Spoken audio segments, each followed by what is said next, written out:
Hey guys, it's CC Listen 3. Welcome. That was weird. Jazz hands. Hey guys, it's CC Listen 3. Welcome back to my channel.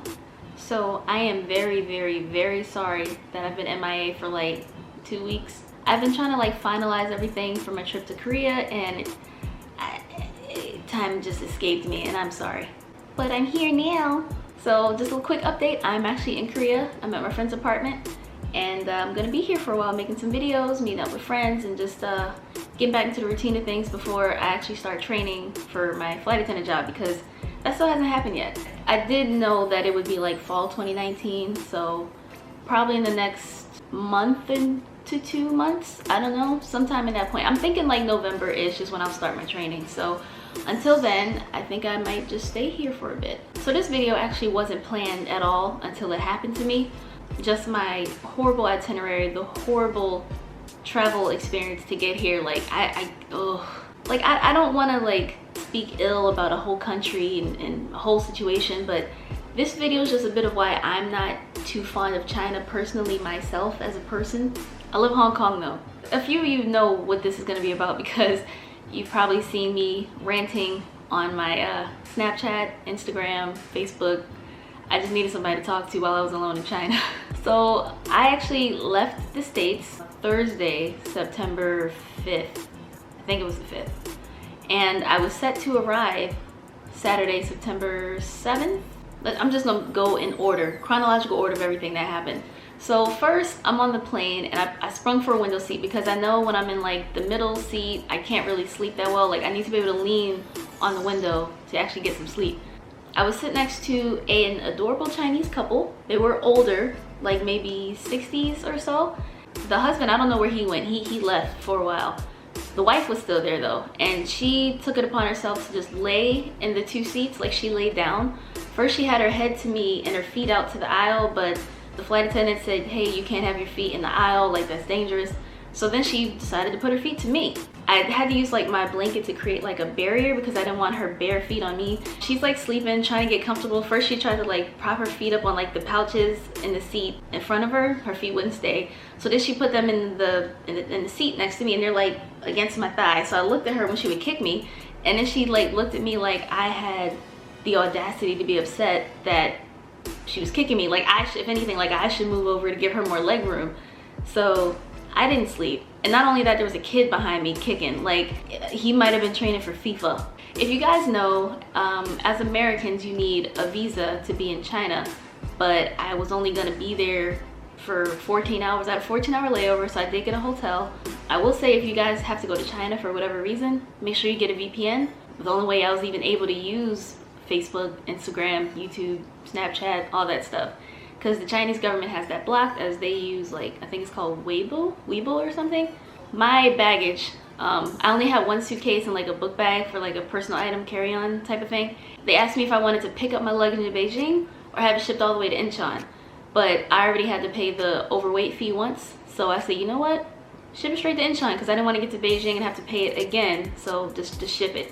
I already knew that I got a hotel, so I just packed like essentials in my book bag, like a change of clothes, toiletries, my laptop, chargers, stuff like that. So I had everything I needed for like short term.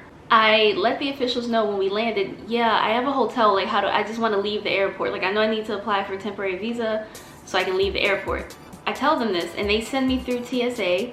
And next thing you know, I'm at the gates and I'm like, my flight's in the morning. I don't want to leave yet. I want to go to my hotel. So then they sent me back upstairs where there was only 1 guy at a counter and about 25 non-Chinese people trying to get temporary visas. So that took forever. I finally got my temporary visa. Now, as soon as I get to some Wi-Fi, because I haven't had Wi-Fi this whole time, as soon as I get to Wi-Fi, I see that my flight was canceled because of Typhoon Ling Ling, which nobody told me about. I got a full day here at this hotel, but because I only have a 24-hour visa, I can't stay out here for the full 2 days that I'm gonna be stuck here. So I end up having to call the company that I used to like book my flight, and I kid you not, I was on hold with them for like, it had to be almost 2 hours, and I was worried that the Wi-Fi would cut because it wasn't the strongest. I finally got my new flight scheduled. At first he scared me because he told me I might be stuck there until like September 9th, which was like a full 3 days later, which I was just like, no, please, I can't stay here that long. I know every airline is different, but with Air China, the airline I flew with, if flights canceled and your itinerary is messed up, if you have to spring for a hotel, you're on your own. They don't help you with that in any way. And the thing that was frustrating is I couldn't find any place that took a MasterCard, and I couldn't find an ATM. So aside from the food on the plane, I just did not eat. I couldn't find anything to eat. Now luckily the hotel had water, so I could at least drink something. I couldn't find any food. I kept walking, I kept showing them my card, and they were just like, no. And I tried to ask if they knew where ATM was. Now here's my thing. Personally, again, this is all personal. I'm not trying to generalize anything. I hate that I even have to say that. I just tell y'all what happens and what I see through my experiences. Me personally, as a foreigner, I don't feel like I'm very welcome when I go to China. I've only been to the mainland 3 times for layovers. Hong Kong was a different story. I love Hong Kong. If you need help, people even offer, like if you just look lost, like if you just got your phone and you're like, they're like, do you need help? Like they actually ask you if you need help. I wandered up and down the street trying to find somewhere to eat, and the air, even the air, like made my eyes feel like itchy and kind of like irritated. And I always have my face mask because I like to travel with my face mask anyway. The air quality is not good in Korea, but it's even worse in China. So like when I'm trying to ask someone for help, if they don't know any English, they don't even care to, they can't be bothered. Like they just like shoot me away, and I'm just like, okay, I'm sorry, I tried. So I kind of just starved for like 2 days. Even like at the airport and at the hotel trying to check in, they were like frustrated and annoyed that I didn't speak Chinese, which I'm like, I'm sorry, it's a really hard language to learn. So they're like speaking into their phone and then holding it up to me to show me and then just speaking into it. I'm just like, Jesus.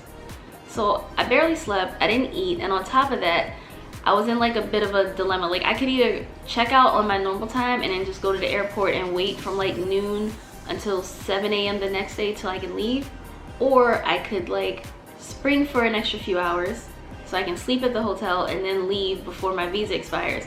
I thought, it's hospitality, they'll work with me. My flight was canceled, it's not my fault.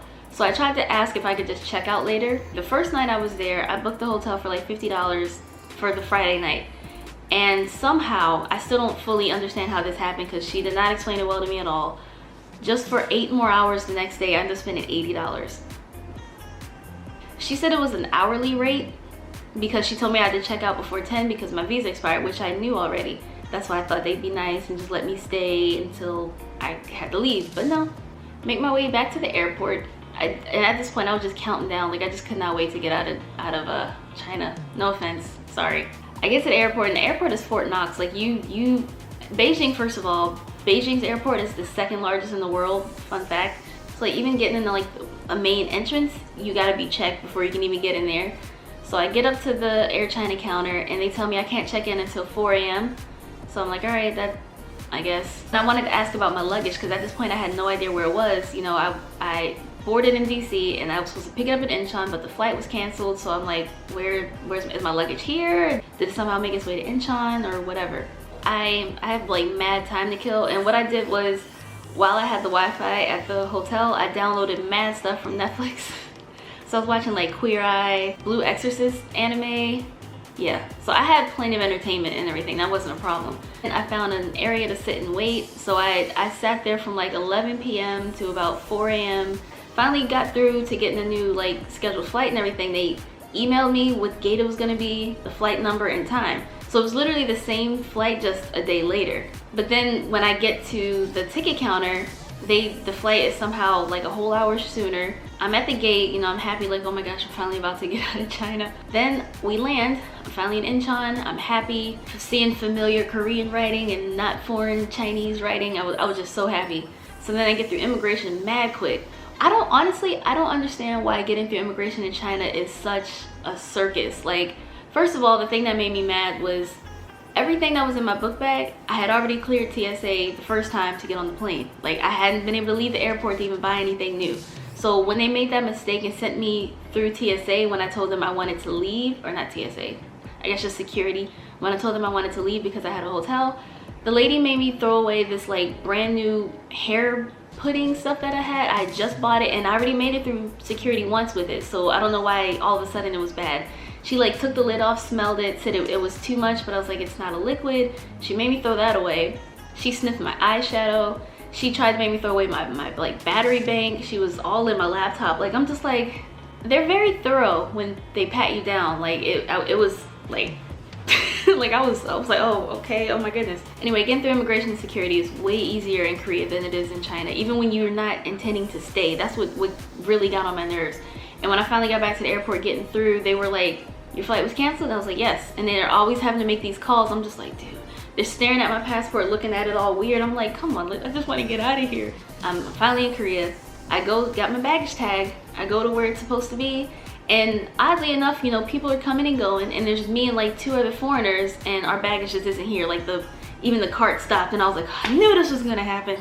A worker, like, he came over and said, hi, you coming from Beijing? And I was like, yes. He said, follow me. Gets on a walkie-talkie, then he tells us, okay, so you have to go to the lost and found counter. I'm like, I was not happy after all that I've gone through. So we get through to the lost and found counter. I still don't understand why and how they did this. Like I said, when I rebooked my flight, they gave me my gate number and my departure time and everything. The flight that they put me on when I went to the ticket counter was different. It was the same destination but left earlier. So my luggage was on the original flight that I was supposed to be on when I booked my ticket for the second time. So my luggage was only coming in about an hour later. They tell me to go to to the cart 19 or whatever, wait for my luggage there. If it doesn't come, then to go back to that counter. So the entry permit to come into Korea is not like a sticker or a stamp or anything. It's literally just a little piece of paper that says how long you can be in the country till. So I hadn't had a chance to like tape it down or secure it or anything. So they took my passport when I reported my luggage missing. When he got back to me, I didn't have the little entry permit slip anymore. So I'm like, wait, I'm missing something. So I'm retracing my steps. I get to the counter, they tell me they don't have it. So I'm walking around some more, and then he said, oh, it's here. I'm so sorry, it's here. So like everything that can annoy me and go wrong is doing just that. So then I finally get to some Wi-Fi, and I let my friends know that I landed and everything, and she's like, oh my God, I just woke up. So nobody was coming to meet me at the airport, which is a little bit of a bummer. About an hour goes by, they have my luggage for me, so yay. And I'm familiar with having to take the bus from the airport to like the neighborhood my friend's in. So I tried to use my bank card at the ATM, it wasn't working. I tried to ask the people at like the currency exchange counter, it wasn't working. They told me to try another ATM. So I just had to keep trying other ATMs and finally got it through. So I took money out to put on my T-Money card. It was really crowded at the airport too. Somebody was filming something. People were screaming. I guess it was cool. A lot of people were in hanboks, I guess because it's Chuseok this week. So yeah, I don't want this to feel like an attack ad. I just personally don't like it there.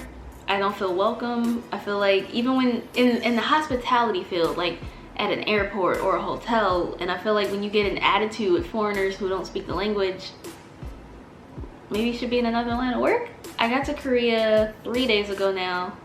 Things are back to normal. I'm adjusted to the time zone difference and everything. My friends all moved into her new place.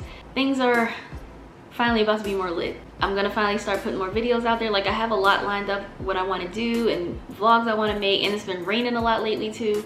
So once that starts to clear up, you will see more of these videos. I'm so sorry for not posting for 2 weeks. It feels really weird, honestly, when I don't post. But I'm here.